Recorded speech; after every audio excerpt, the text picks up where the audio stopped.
just want to share a little bit about our fears. Did you know that there are many fears that one person can have?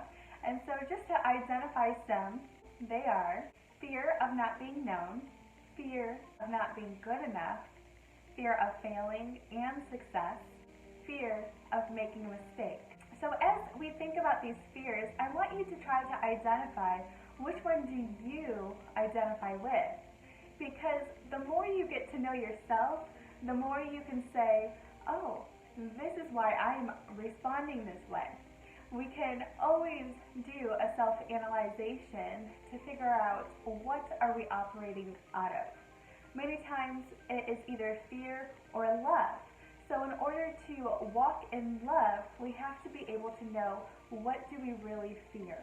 If it's fear of the family, we have to think about how have I done this before? How have I seen it in my past? How have I witnessed it before? Because it will tell us more information about why we fear that thing. What are we really afraid of?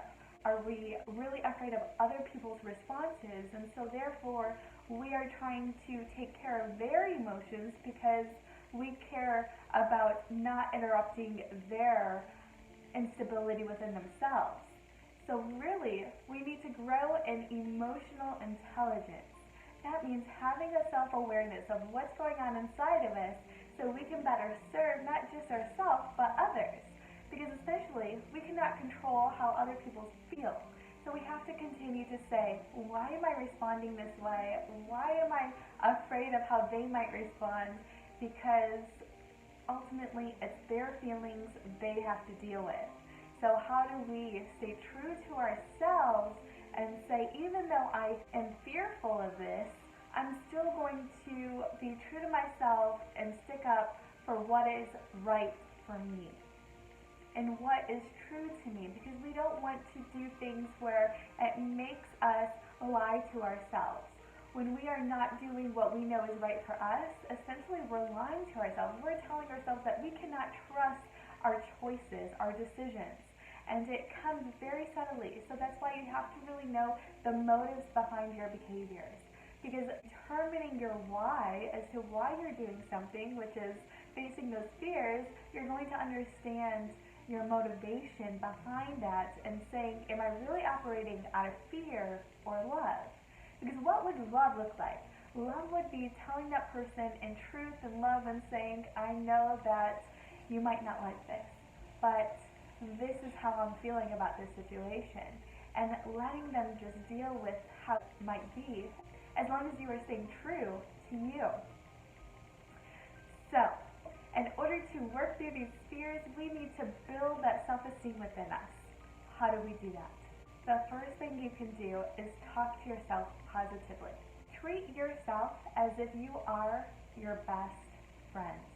Be supportive and kind and understanding. Don't be too hard on yourself when you make a mistake. We all do it.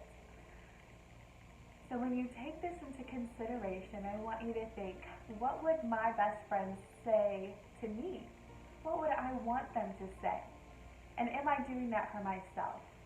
How are you encouraging yourself to say, I can work through this fear? It'll help build your self-esteem and your confidence. It'll help you to be true to yourself, and ultimately it'll take away the lie that what you have to say does not matter. So you want to always challenge that negative self-talk. Every time you criticize someone else, you're probably just as critical to yourself. So be really observant as to say, am I saying this to myself in any kind of way? And if so, then how would I want to be encouraged? How would I want to self-soothe? How would I work through this to know that I do not have to be critical? Instead, I can see it and accept it and learn how to work through it. So I hope this gives you some encouraging tips on how to use wisdom for today and throughout your week.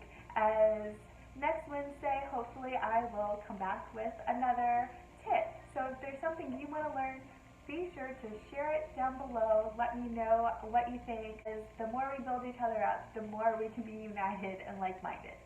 So, stay well.